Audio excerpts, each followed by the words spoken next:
I'm Keelan Whitmore. I'm the rehearsal director and community liaison for BalletX. Thank you so much for staying with us this evening. The other dancers are going to join us once they catch their breaths and change clothes. So why don't we start by with these two dancers. Introduce yourselves, tell us where you're from, how long you've been with the company. Testing. Hi everyone, my name is Ashley Simpson. I'm from West Palm Beach, Florida, and this is my 5th season with BalletX. Hello everyone, I'm Jonathan Montevara. I'm from Italy, from a small village called Orsogna, and this is my 3rd season with BalletX. Cool. So Ashley, tell us about how did it feel tonight, the performance itself? This is the 2nd performance last night. We had our premiere. How's your body? How's your mind? How's your energy? So yeah, opening night is always a whirlwind because there's so much expectation and energy, and we're all just so anxious, sort of, just ready to show the audiences these new works. So I definitely had more nervous energy last night, and tonight I was able to shed the fear and the nervousness and just sort of have fun, especially in the last piece with the live jazz music. I was having more fun tonight, which I really enjoyed. They're just so talented, and they're full of energy, and it's so delightful to have them. So I was just leaning into that, leaning into the joy of dancing more tonight, and yeah, my body is holding up. Yeah, you danced very beautifully tonight. Jonathan, tell us about how you're feeling, how was tonight for you? Tonight was great. It's always magical to me to realize how, I don't know, I really feel the energy from the audience. So as soon as the curtain goes up, you really feel that, kind of a wind coming at you, and you're like, okay, let's do it. Because, we want to give and we receive from you. So definitely I'm, feeding from the energy of the audience, and it's beautiful. And yeah, the body is, it's bodying, but it's there. But yeah, the legs still go up, so that's amazing. And Minori, why don't you, I think it might be on, I'm not sure. Hi. Yeah, Minori, tell us who you are, where you come from, and how long you've been with the company, and how tonight's performance was for you. Hi, I'm Minori Sakita. This is my 1st season with the company, and I'm from Washington, D.C. Today was really fun. Honestly, I'm a little bit sick, but it actually made my nerves go away because I was focused on how am I going to do this. But then it's not, I think I was relying on adrenaline and the energy, and I ended up having a lot of fun. Am I sick? I don't know. I don't know. And Gerard is joining us. Gerard, tell us who you are, introduce yourself, tell us where you're from, how long you've been with the company, and how tonight's performance was for you. Hi, I'm Gerard. I'm originally from the Philippines, and I moved to Canada when I was 8. And I moved to New York for school, and I found BalletX. This is my 3rd season with BalletX. For tonight's performance, it's always, different. We're human beings, and our body and rhythm changes every single day. So yeah, I just try to have fun, most importantly, and take what it is, in that performance as long as you do your best. Yeah. Wonderful. Ashley, so we're a repertory company, and each choreographer has their own sort of style, and they bring their own presence to the studio. What is it like switching between different creative processes and working with different choreographers? What are some things that you look for that really sort of inspire you? Yeah, so we really do work with a lot of different styles and a lot of different choreographers. And I think when we switch between them in a rehearsal day, we work with at least 2 or 3 different choreographies. And yeah, what I look for in the initial process, I feel like, is just the choreographers, their personal selves, their, themselves. I don't know if I'm explaining that right, but I want to know what it is that they're driving from, and what they make the moves from. And like, for example, Caili Quan, she is so groovy, and she's so, she's blunt, she's carefree, she's relaxed, she's everything I aspire to be. And she's just so herself, and so she brings that into her movement. And so when we first start with the process, even the way she just like sits into a chair to watch us, or the way she sighs. I feel like that that influences her movement, and I try to copy that, and it helps me like step into her shoes a little bit easier, since we are jumping through different styles so often during the day. I have to quickly find things to adapt and to make it the quickest way possible to get into that choreographer's mindset. So yeah, and so for Nicolo, for example, the first piece, Steep Drop, he is so about the arms and the movement of the neck, and it's so big, and he wants us to be bigger and bigger, more spirals, more twists, more undulation. And so I feel like when he came, I was just really tapped into that, and I tried to put that into every phrase I learned initially. Jonathan, same thing. How is it for you switching between different choreographers? For me, it's definitely challenging, but it's a beautiful challenge to face. Just because it's a long day of rehearsal, and it's beautiful to feel different parts of your body move and try to discover different parts of yourself. Like before, whenever I would face a choreographer, I was like, I have to do it like he does or she does. And now I'm like, okay, I am me, and I need to take the movement and make it myself. So yeah, I'm thinking, for example, to Gregory, at the beginning of the process, I was going home and my brain was just I was like, I don't know how to do that thing. I was like, I don't remember anything, I'm bad, blah, blah, blah, and all the, things that the dancers do. But then I was like, okay, just calm down, think it like how you would do, how you would express what he's telling you to do. So yeah, I think it's beautiful, and especially for programs that BalletX does, it's nice that we change so often during the day, so that we are ready, once we come on stage, to be okay, 3 different pieces, 3 different styles, 3 different emotions. So yeah, it definitely helps, and it's beautiful. Wonderful. Minori, for the rehearsal process, were there any moments that were really challenging, or things that sort of gave you an opportunity to approach your work differently? You are a seasoned dancer, and you've been through a lot of different creative processes, and so how has it been for any of the rehearsal processes that we've had so far? Have there been any moments that have changed you? Yeah, I think it's always a learning process. I have genres that I feel more confident in and genres that I don't feel as confident in. And I feel like, when I don't feel very confident, it's scary, and sometimes I don't even like going to rehearsal because I'm like, I'm not good at this.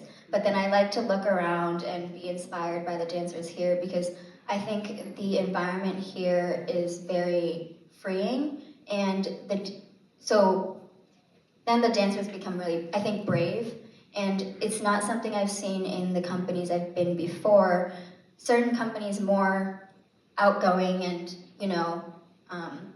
they can move more freely, but not as much as here. And I think I'm still trying to find my own voice, where there's, I think in the Nicolo video it says parameters, I want to stay in what the choreography is asking me to do, but I'm trying to figure out how far I can go. And I think watching the dancers here, I'm learning, oh, I can go that, I can go there, I can go there, I can go there. Oh, I have to stop there. I can't change it that much, So, and I'm the ones that I'm really bad at, in my opinion, I have to mimic people that I see, the choreographers that come in. Caili's movements, I'm like, oh, where did that movement come from? Her knee moved, so then her hip followed. Whereas, some people it comes naturally. I need to see, okay, she needs to do it again. Oh, it came from here. Okay, what move next, So it's like that for me right now.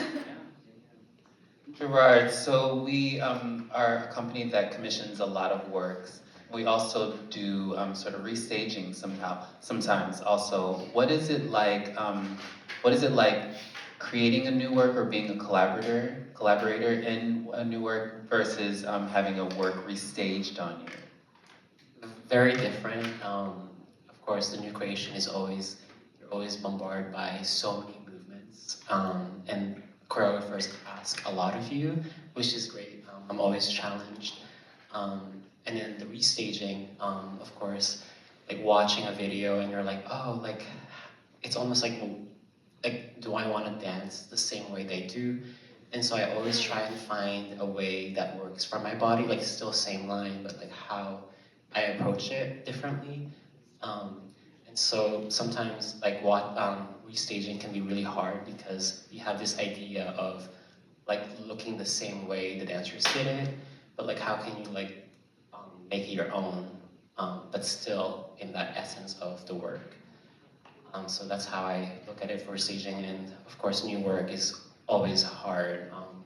The choreographer is always customizing it towards your, your strengths, and also, your weakness, because they always want to challenge you, and so, which is great, and I always feel challenged every time. So yeah. And so we also perform a lot, and no two performances are the same. So how do you approach, Ashley, your work from one night to the next night? Are there different sort of rituals or a routine that you have before, or a mindset, or what do you do from day to day, especially when we have a long run? Good question. When we have a long run, I feel as though I don't have any rituals. But I do, there are certain things that I need to check off. I need to have a really good playlist before I perform.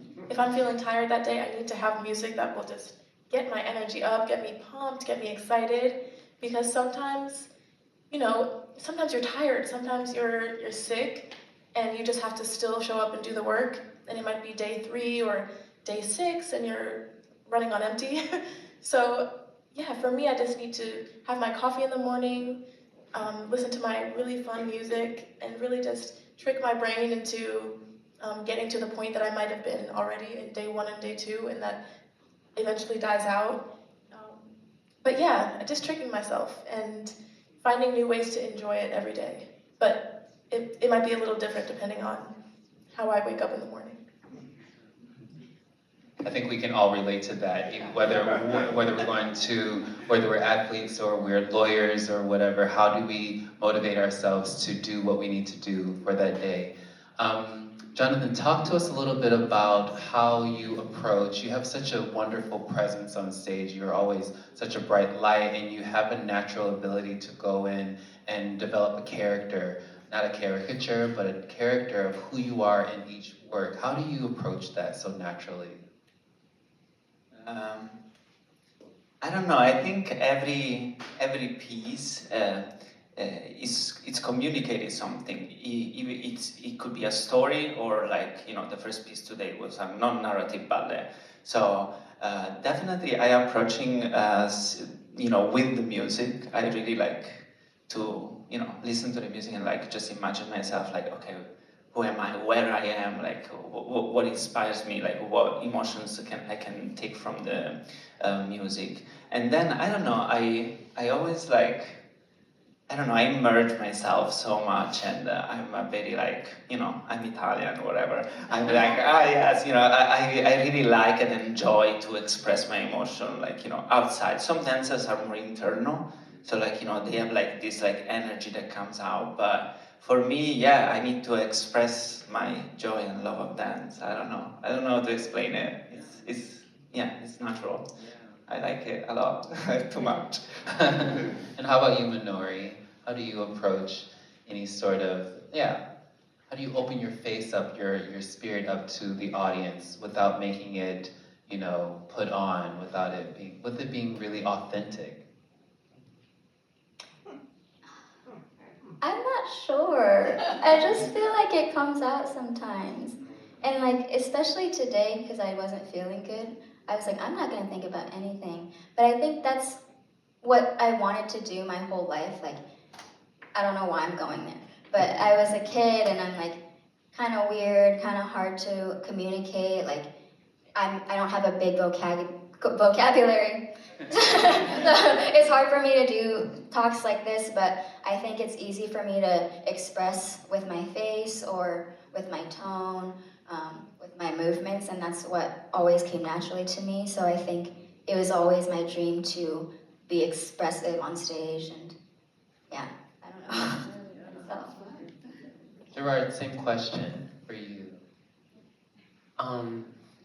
Well, for me it's really hard because sometimes like if I don't feel it, like it doesn't come out. But like if it relates to me, like through my experiences, it like helps me a lot.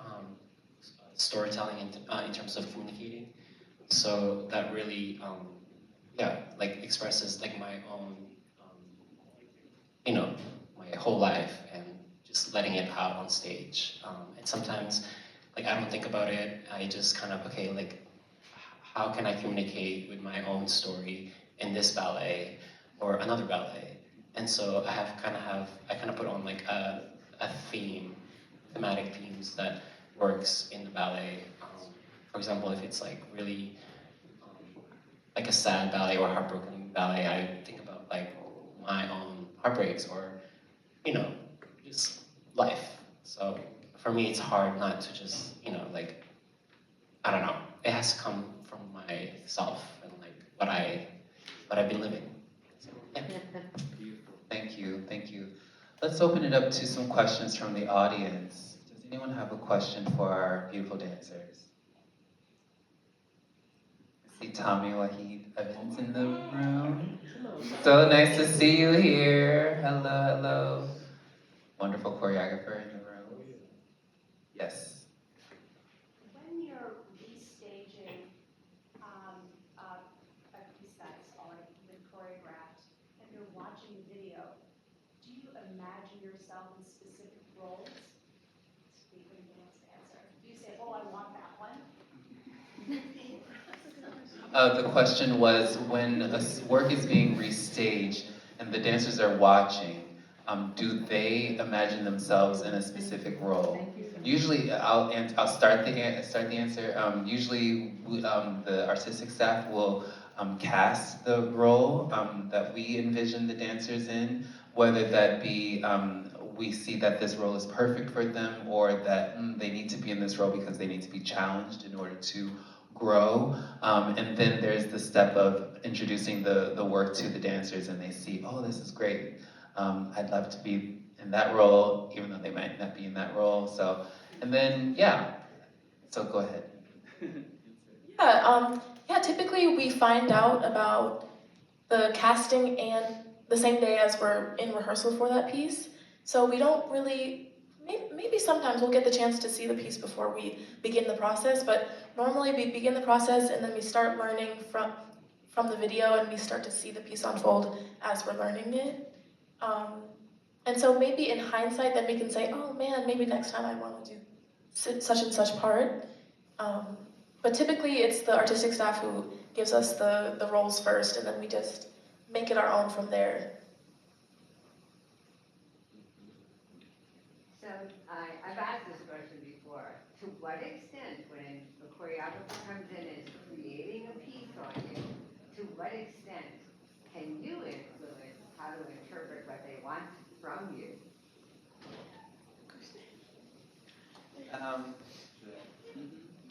I think it depends a lot on the choreographer.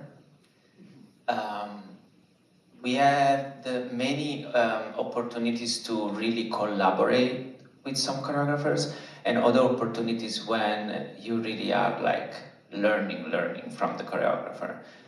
It's beautiful either way. Like once you're in the front of you, like this choreographer is like, okay, this is like really my vision. Like I really wanna, do this. Like let's make it happen. Like how, and then like it becomes also okay. How can we make it happen? Otherwise, other times like there are other choreographers that will come in and would like many times, for example, Caili, it's as Ashley said, she's a very open-hearted choreographer. So I don't know, we would get to a point and she's like, okay, what do you want to do next? She's like, you're stuck in this position. What's next? Because naturally we have to do it. So definitely she's like, okay, show me the options and I'm gonna pick. But yeah, it can be either way. And for the dancers, I think it's useful and challenging at the same time. For the Dawson piece, I assume they had recorded the music before so that you could rehearse to it, and then you got together with the live musicians. I've never seen a jazz group not improvise. How? Well, I guess you're right. What I was going to say was, you knew it wasn't going to be exactly the way it had been recorded, right? How did you and they negotiate how much change would happen as you performed it? Yes, that was sort of my role in the middle, being in between the choreographer and the dancers and the musicians, just making sure that, you know, the framework that we worked with the music was the same. And of course, when we got together in the studio last week, it was all different, and even on stage, it was all different. So it's just a matter of I call it herding cats. You know, you're sort of bringing it together. No, it's this way, we had this way. And that comes from us really knowing the work, knowing the phrasing. Luckily, I have a little bit of a musical background, so I know phrases and bars and things like that, so that helps.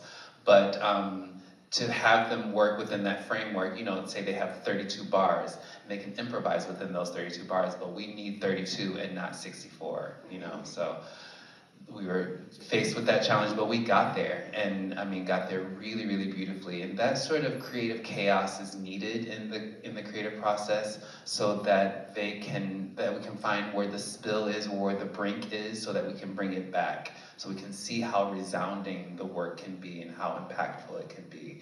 And I think that works. You need a little bit of that freedom, and you need a little bit of that chaos. You had a question? I was just gonna say first, you guys brought Super Bowl level energy today. This was yes, this was a night.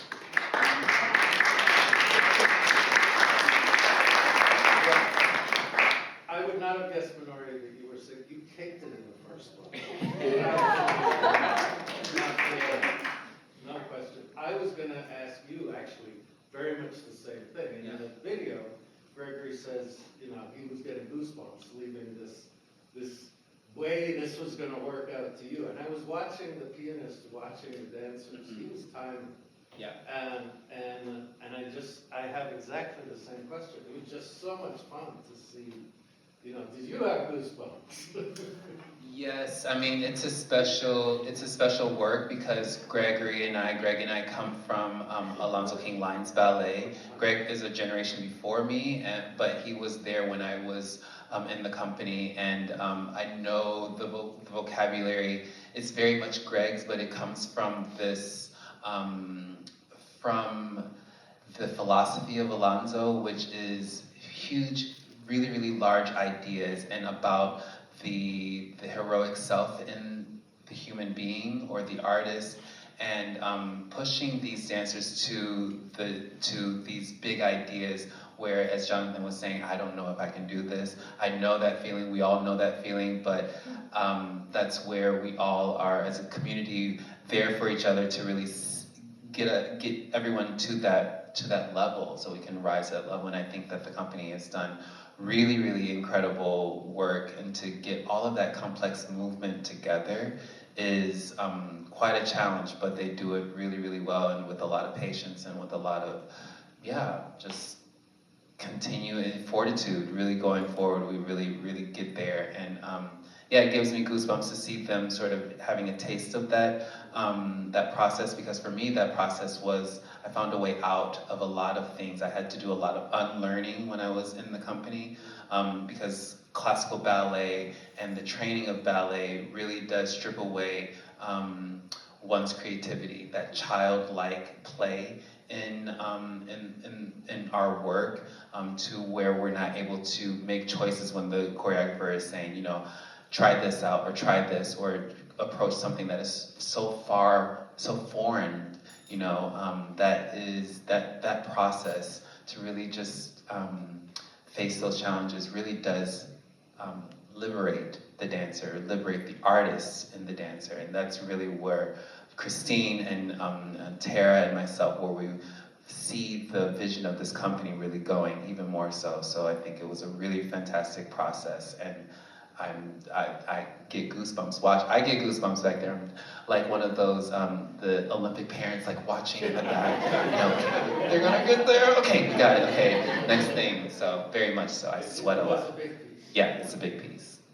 Another question? Yes. I had a follow-up question to the question about the roles. In theater, very often the primary performers also have an understudy or a backup person. Do you do something like that in the dance community as well? We do. We are, I mean, a relatively small company, and so it's a little bit difficult, especially for a piece like Sojourner, we're all 16 dancers, so we'll do internal covering, but for Kylie's, we had 8 and 8, so we had 2 different casts for that, and same thing for Steep Drop. So when we sort of do multiple roles, like Minori and Francesca switched roles tonight in Sojourner. Usually Minori does that final pas de deux. Yeah, so that's how we kind of cover, just to make sure that everyone gets a chance and that the show goes on if anything were to happen. Thank you. Yeah. A couple more questions? Yes, there in the back. Can you all hear me okay? Yeah. Okay, awesome. Not so much a question, just an expression of gratitude. Everyone in the company danced so beautifully tonight, but I was so excited to see the 4 of you come on stage just now because, you know, we're all subjective beings, right? And as, you know, sometimes we connect to artists more. I really connected to all of your dancing. It was just so incredible and inspiring, especially the Gregory Dawson piece, just seeing the interplay that was happening between the musicians and the dancers.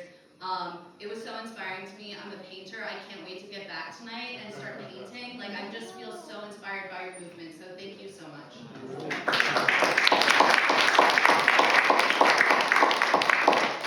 Likewise, I will challenge you to fidget in my chair and ready to jump out and hoot and carry on. So thank you all for making me do that. So, and the other, you know, you touched on it's so obvious that you're all beautifully classically trained. And so shaking that discipline, that rigid discipline, how hard is it? How hard is shaking that rigid discipline? Well, sorry, I'm talking a lot.